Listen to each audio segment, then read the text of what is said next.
Médaille d'or, record du monde. Domination absolue. L'ascension de la Chine en superpuissance olympique n'est pas une coïncidence. C'est le résultat d'un système aussi efficace que mystérieux. Aujourd'hui, nous allons plonger dans les secrets qui se cachent derrière la machine à médailles chinoise. Ce que vous êtes sur le point de découvrir va complètement changer votre perception des Jeux olympiques.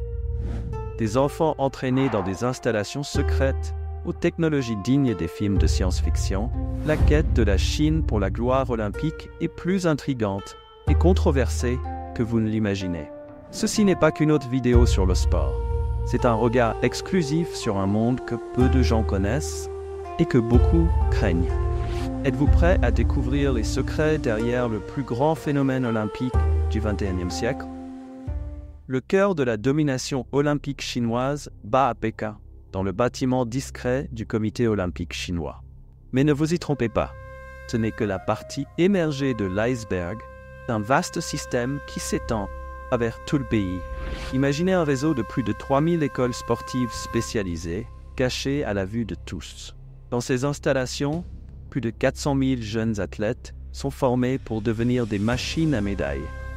L'investissement, des estimations conservatrices, évoque des dizaines de milliards de dollars chaque année. Mais le véritable secret réside dans la structure pyramidale de ce système. À la base, il y a les recruteurs de talent. Ces agents parcourent les écoles et même les villages reculés à la recherche d'enfants au potentiel athlétique exceptionnel. Les caractéristiques physiques spécifiques sont évaluées. Envergure, proportions corporelles, voire même la structure osseuse. Les enfants de 3 ou 4 ans sont déjà repérés. Au milieu de la pyramide, on trouve les académies provinciales. Ici, les jeunes talents suivent des routines d'entraînement intensives. D'anciens athlètes rapportent des journées d'entraînement allant jusqu'à 8 heures par jour, 6 jours par semaine. Et l'éducation traditionnelle, alors? Eh bien, elle est reléguée au second plan, en le meilleur des cas. Au sommet, on trouve les centres d'excellence nationaux, des installations de pointe, certaines si secrètes qu'elles n'apparaissent même pas sur les cartes officielles.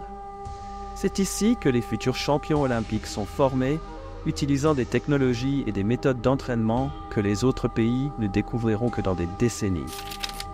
Mais l'aspect le plus intrigant de ce système est son intégration avec le gouvernement central. Chaque médaille olympique est considérée comme une victoire politique. Des sources internes suggèrent l'existence d'une ligne directe entre les entraîneurs d'élite et les hauts responsables du Parti communiste. Cela donne naissance à une armée d'athlètes prêts à concourir et à gagner à tout prix. La Chine ne se contente pas de participer aux Jeux olympiques. Elle les aborde comme une opération militaire méticuleusement planifiée. Ce système est aussi efficace que controversé. Il soulève des questions éthiques sur le traitement des jeunes athlètes et sur le véritable coût humain de chaque médaille d'or. Mais une chose est certaine, tant que ce système continuera à opérer dans l'ombre, la domination olympique chinoise ne fera que croître. Au sein de cette opération, il existe un groupe énigmatique connu dans les cercles internes sous le nom de Comité des médailles d'or, composé d'anciens athlètes olympiques, de stratèges sportifs, étonnamment d'analystes de données. Ce comité fonctionne avec un seul objectif: maximiser le rendement en médailles d'or.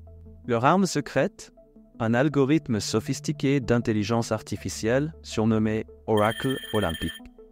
Le système analyse des données historiques, des tendances mondiales et même des profils génétiques d'athlètes pour prédire les chances de victoire dans chaque discipline. Le résultat est une approche froide et calculée de la gloire olympique. La Chine investit massivement dans des disciplines comme la gymnastique, la natation et l'athlétisme. Vous vous êtes déjà demandé pourquoi? Simple mathématique. Ces disciplines offrent plusieurs chances de médailles en une seule Olympiade. Mais cela ne les empêche pas de se concentrer sur des niches stratégiques. Observez la domination chinoise dans des sports comme le tennis de table, le badminton et l'haltérophilie. Ce n'est pas une coïncidence. Ce sont des disciplines avec une concurrence mondiale moindre, mais qui offrent le même poids en médailles.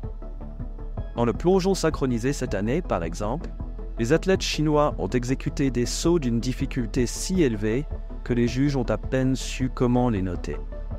Quant aux sports dans lesquels la Chine n'excelle traditionnellement pas, comme le football, ils sont stratégiquement abandonnés.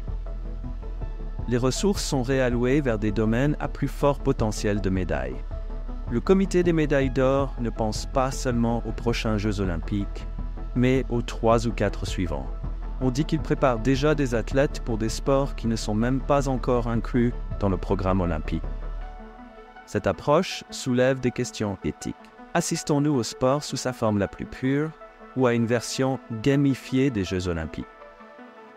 La quête implacable de médailles éclipse-t-elle le véritable esprit olympique? Une chose est sûre, tandis que d'autres nations rivalisent, la Chine joue un jeu complètement différent. Un jeu où chaque mouvement est calculé, chaque athlète est un pion stratégique. Et l'objectif final n'est pas seulement de participer, mais de dominer le tableau des médailles à tout prix. Derrière chaque médaille d'or chinoise, il y a une force invisible plus puissante que n'importe quel muscle. La mentalité. Une mentalité forgée par des siècles d'histoire et perfectionnée pour créer des champions. Bienvenue dans le monde secret de la psychologie olympique chinoise. Dès leur plus jeune âge, les athlètes sont immergés dans une culture où le succès individuel est indissociable de la gloire nationale. Ce n'est pas seulement une médaille, c'est une mission patriotique. D'anciens athlètes rapportent des séances quotidiennes d'éducation idéologique, où l'idée de sacrifice personnel pour la nation est constamment renforcée. Chaque athlète porte non seulement ses propres attentes, mais le poids de 5000 ans de civilisation chinoise. Les entraîneurs invoquent fréquemment des figures historiques et des légendes anciennes pour inspirer leurs protégés. Un nageur olympique a révélé qu'avant les compétitions, on lui rappelait l'esprit du dragon, coule dans ses veines. Shiku ou manger de l'amertume est un concept profondément enraciné dans la mentalité athlétique chinoise. Il glorifie la souffrance et la difficulté comme des chemins vers le succès. Les athlètes sont encouragés à embrasser la douleur, voyant chaque moment d'agonie comme une étape vers la perfection. Les observateurs remarquent l'absence apparente d'émotion chez les athlètes chinois, que ce soit dans la victoire ou la défaite. Cela n'est pas accidentel. Des techniques avancées de contrôle émotionnel, certaines dérivées de pratiques millénaires de méditation, ont partie intégrante de l'entraînement. L'objectif, créer des athlètes imperturbables, de véritables machines de performance. Quant à ceux qui ne parviennent pas à atteindre la gloire, l'échec n'est pas seulement perçu comme une déception personnelle, mais comme une honte nationale. Des histoires circulent sur des athlètes qui, après des défaites, ont été ostracisés socialement et ont même disparu de la vue du public. Cette peur de l'échec agit comme un puissant mais controversé moteur de motivation. Alors que les athlètes occidentaux parlent souvent de parcours individuels, les Chinois sont formés pour se voir comme faisant partie d'un tout plus grand. Ce sentiment collectif est une pression de groupe intense, où le succès de l'un est le succès de tous, et l'échec de l'un est l'échec de l'équipe. La discipline n'est pas seulement encouragée, elle est vénérée. Les athlètes suivent des routines rigoureuses qui régulent chaque aspect de leur vie, des habitudes de sommeil au régime méticuleusement planifié. Les écarts sont perçus non seulement comme des faiblesses, mais presque comme des trahisons à l'idéal olympique. Cette mentalité produit des résultats indéniables. Mais quel prix? Alors que le monde applaudit les médaillés sur le podium, peu voient les cicatrices psychologiques laissées par ce système implacable. La Chine ne forme pas seulement des athlètes, elle façonne des guerriers olympiques, prêts à tout sacrifier pour la gloire dorée. L'infrastructure que la Chine offre à ses athlètes n'est pas seulement de pointe, elle est presque futuriste. Des sources internes parlent de complexes sportifs si vastes qu'ils ressemblent à des villes entières, cachés dans des endroits reculés. Ces complexes olympiques sont autosuffisants, avec leurs propres fermes, hôpitaux et même écoles. Les athlètes vivent et respirent le sport 24 heures sur 24, isolés du monde extérieur. À l'intérieur de ces complexes, on trouve des laboratoires qui semblent sortis de films de science-fiction.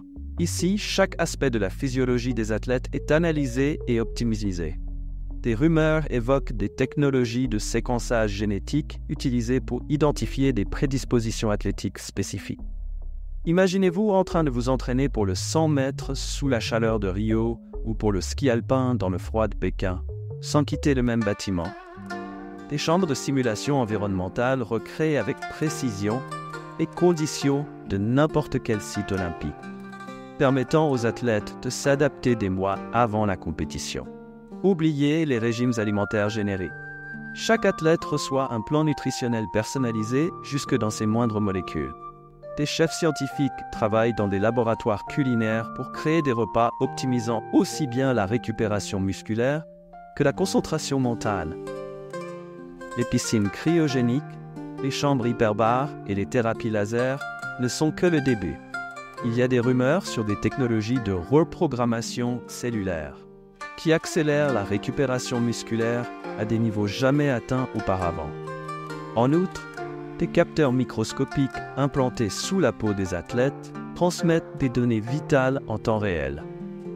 Les entraîneurs peuvent ajuster les régimes d'entraînement instantanément en fonction de ces informations. Les athlètes ne se contentent pas de visualiser leurs performances, ils les vivent dans des environnements de réalité virtuelle ultra réalistes. Un gymnaste peut exécuter une routine parfaite des centaines de fois avant même de monter sur un appareil réel. Les psychologues sportifs utilisent des techniques de programmation neurolinguistique et même d'hypnose et des états mentaux idéaux chez les athlètes. L'objectif ? Créer des compétiteurs mentalement inébranlables. Des algorithmes d'intelligence artificielle analysent chaque mouvement, chaque battement de cœur, chaque schéma de sommeil des athlètes. Ces entraîneurs virtuels peuvent prédire et prévenir les blessures, ainsi qu'optimiser les régimes d'entraînement avec une précision effrayante. L'optimisation génétique controversée. Bien que officiellement démentie, des rumeurs persistantes parlent d'expériences d'édition génétique pour améliorer la performance athlétique. La frontière entre l'amélioration légale et le dopage génétique est mince et floue. Cette infrastructure de soutien aux athlètes chinois va bien au-delà de ce que nous voyons en surface. C'est un écosystème complet, conçu pour créer des super athlètes. La question qui se pose est, jusqu'où la Chine est-elle prête à aller dans sa quête de la perfection olympique? Et surtout, le reste du monde pourra-t-il suivre le rythme? Pour comprendre véritablement sa singularité, il est essentiel de le comparer aux approches d'autres puissances sportives mondiales. Cette comparaison révèle non seulement des différences dans les méthodes d'entraînement, mais aussi des divergences fondamentales dans les valeurs culturelles et les systèmes politiques. Ce qui les différencie le plus, c'est la question de la centralisation. Alors que la Chine opère son programme olympique comme une machine bien huilée, avec des rouages parfaitement synchronisés sous le contrôle direct de l'État, des pays comme les États-Unis adoptent une approche radicalement différente. Le système américain est un mosaïque d'initiatives décentralisées, où universités, clubs privés et organisations sportives indépendantes forment un réseau complexe et souvent chaotique de développement athlétique. Cette différence s'étend au financement. En Chine, le gouvernement est le grand mécène du sport olympique, injectant des milliards dans un système hautement structuré. En revanche, les athlètes américains et européens naviguent souvent dans un océan de parrainage d'entreprises, de dons privés et de bourses d'études. Une approche qui offre plus de liberté, mais aussi plus d'incertitude. Ces différences fondamentales ne sont pas seulement des questions de méthodologie sportive, mais reflètent des visions du monde divergentes. Alors que le modèle chinois privilégie l'efficacité et les résultats avant tout, d'autres systèmes cherchent à équilibrer le succès sportif avec des valeurs comme la liberté individuelle et le développement holistique. En plongeant dans les secrets du succès olympique chinois, nous découvrons un monde fascinant et parfois troublant. Un système qui combine planification méticuleuse, technologie de pointe, discipline de fer et une mentalité unique axée sur la victoire à tout prix. La machine olympique chinoise est une merveille d'ingénierie sociale et sportive. De l'identification précoce des talents à l'utilisation de technologies quasi futuristes, chaque aspect est soigneusement orchestré pour produire des champions. Cependant, ce système soulève également des questions éthiques profondes. Le coût humain de cette quête implacable de l'excellence, l'équilibre entre le succès national et le bien-être individuel, et les limites de ce qui est acceptable dans la recherche de la perfection athlétique sont des thèmes que nous ne pouvons pas ignorer. Une chose est certaine, la domination olympique de la Chine n'est ni un accident ni une phase passagère. C'est le résultat d'un système complexe et multifacetté, construit au fil des décennies avec un seul objectif en tête, la suprématie olympique. La question qui se pose à nous tous est la suivante. Quel sera le véritable héritage de ce système extraordinaire? Seul le temps nous dira si le modèle chinois redéfinira de manière permanente ce que signifie être un champion olympique, ou si le monde trouvera un équilibre entre la quête de l'excellence et les valeurs fondamentales du si célèbre esprit olympique. Rappelez-vous, pour chaque secret révélé, beaucoup d'autres attendent encore d'être découverts. Continuez avec nous sur Secrets à l'appel, où la connaissance cachée devient votre pouvoir. Et si vous souhaitez savoir pourquoi les athlètes africains sont si rapides, cliquez sur la vidéo qui apparaît à l'écran.